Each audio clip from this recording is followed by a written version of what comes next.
All right, students, here we are for Theado's first ever attempt at a math video.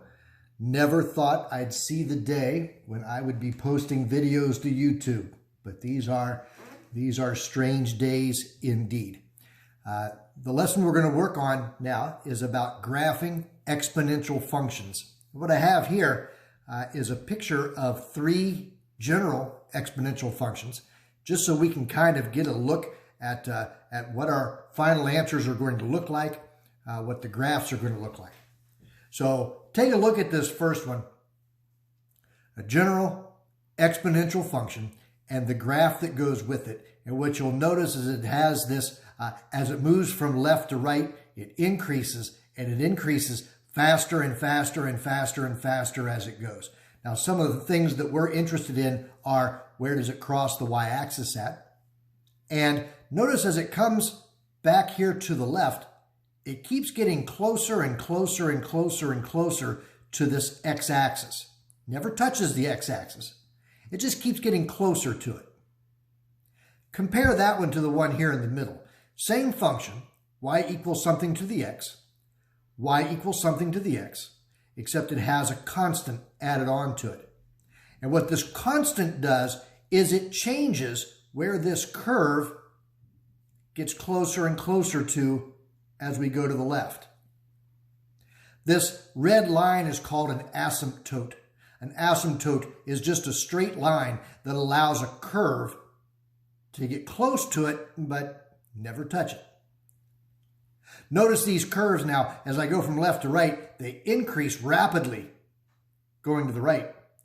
Going to the left, they continue to decrease, getting closer and closer and closer to the asymptote. They should never come to the left and start to curve back up again. It'll always just keep getting closer and closer and closer to that asymptote.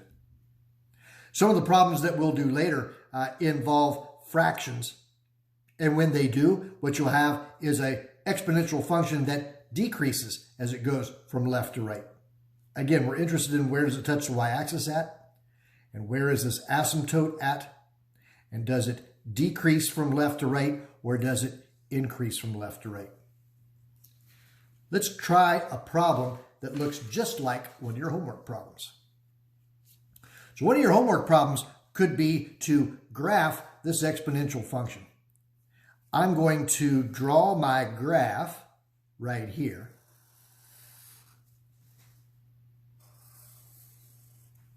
I'm going to make a table of values.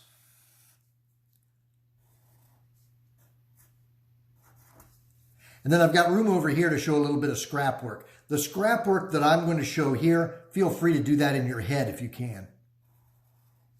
Now, in order to graph this, I need some x values. I'm going to use -2, -1, 0, 1, and 2. And then one at a time, I'll plug these values into this function, plug them in for x, and compute the y that goes with it. I'm going to start with the last one. If I plug 2 in for x, I would have y equals 3 squared. 3 squared is 9. Got it. Now plug in 1. If I plug 1 in for x, I get 3 to the first, which is 3. Let's plug in 0. Of course, we know anything to the 0 power is 1. Now plug in -1. But 3 to the -1 means reciprocal of 3. Plug in -2. 3 to the -2 means reciprocal and square it. If a reciprocal but square the 3, I've got 1/9. All right, let's try to plot these. When x is 0, y is 1. Let me put x equal 1 and 2 and -1 and -2 to match these values. When x is 1, y comes up to 3. When x is 2, y is extremely high, way up here at 9. When x is negative 1, I'm at 1/3. And when x is negative 2, I'm at 1/9. Now I know this is going to be my asymptote, and then my function is going to increase as I go to the right. This should be a nice smooth curve now, no corners. That looks nice. Let's call this 0, 1 and call this 1, 3.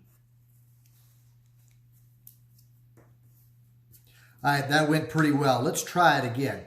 See if we've got it. We just graphed y equal 3 to the x. Let's try y equals 6 to the x. Here's my graph. Let x be 1 and 2 and negative 1 and negative 2. Let's make an xy chart.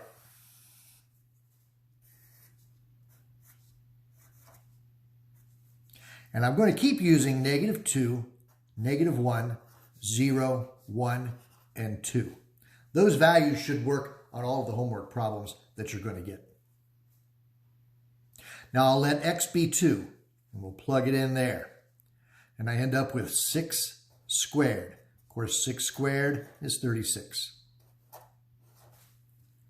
Then plug in 1. If I plug in 1 for x, 6 to the first is 6. Then plug in 0. Anything to the 0 power is 1. When I plug in negative 1 as an exponent means reciprocal, 1/6. And when I plug in negative 2 means square it and reciprocal. 6 squared is 36, but the reciprocal is 1 over 36. Let's see if we can plot that.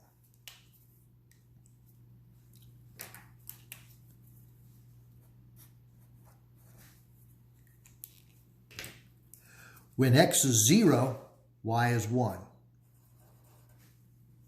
When x is 1, y is up here at 6. When x is 2, y is extremely large, way up at 36, so high I can't fit it on my graph. When x is negative 1, I'm at 1/6. When x is negative 2, I'm at 1 over 36. Now the x-axis is my asymptote. My curve should be very close to my asymptote, but don't touch it. And then increase and increase more rapidly and increase more rapidly. And that's what an exponential function does, is it just keeps increasing more rapidly. Of course, we'll always label 2 points. For more accuracy, if we need to know any other points, we check the chart. Let's try one that has a different asymptote.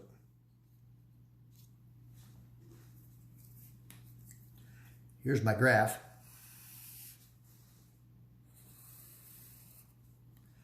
One, 2, negative 1, negative 2.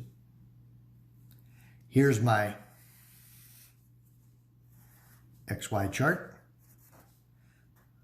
I'm going to use negative 2, negative 1, 0, 1, and 2. And I'm going to use those 5 values until I find a problem where those 5 values don't work very well. But this time, since I've got this -1, I know this -1 is my asymptote. So let me put a little cheater line down here. I'll put it in red. You can put it in any color you like. But that's going to be my asymptote. All right, let's plug in some values. I'm going to start with the 2. If I plug the 2 in, I get 4 squared minus 1. That's 16 minus 1. That's 15. If I plug in the 1, 4 to the first minus 1 is 4 minus 1. That's 3. If I plug in 0, I get 4 to the 0 minus 1. Anything to the 0 power is 1. Minus 1 is 0. If I plug in negative 1, I get negative 1. I get 4 to the negative 1 minus 1, which is 1/4 minus 1. Let's get a common denominator of 4.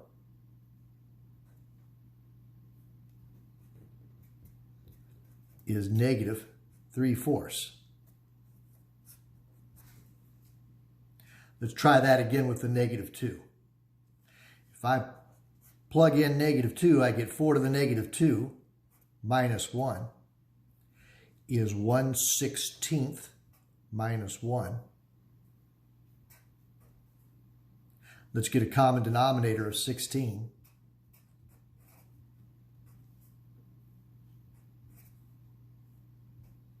One minus 16 is negative 15/16. Negative 15/16. All right. Now, let's not worry too much about these fractions. If the fractions were confusing, well, we're going to trust what happens when we graph these exponential functions. Let's plot what we know. When x is 0, y is 0. That's right there. When x is 1, y is 3. When x is 2, y is way up here at 15. When x is negative 1, y is negative 3/4. See how that gets closer to this asymptote. When x is negative 2, y is negative 2/16. We get closer to that asymptote. So even if you make some mistakes on your fractions, which you won't, you'll handle the fractions. But if you do make mistakes on the fractions, we just know we're going to get very close to this asymptote. Don't touch it. And then you increase, increasing faster, increasing faster. Nice. Let's label that 0, 0. That was the point 1, 3. Let's try one more that has an asymptote other than the x-axis. Here's my graph.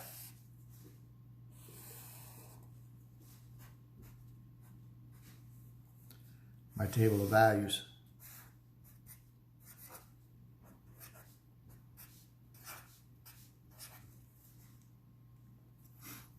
Let's start with the 2. If I plug in 2 for x, I'll have 5 squared plus 2. That's 25 plus 2 is 27.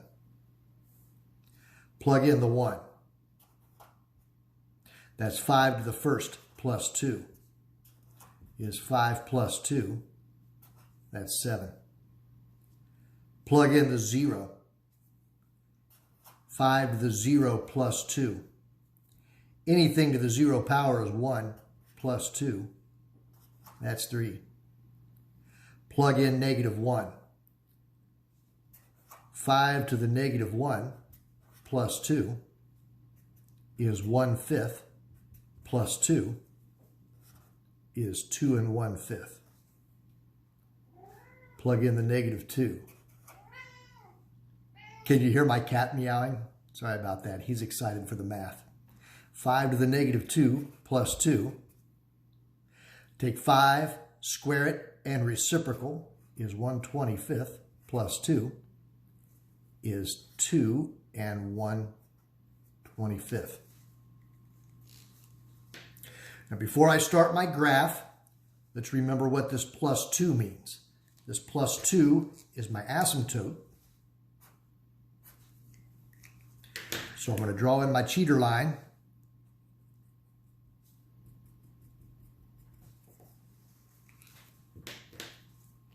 And then we'll plot the points we have. When x is 0, y is 3. There's 0, 3. When x is 1, y is 7. That's up here. When x is 2, y is 27. That goes clear off the top of my page. When x is negative 1, well, 2 1/5 is getting close to my asymptote.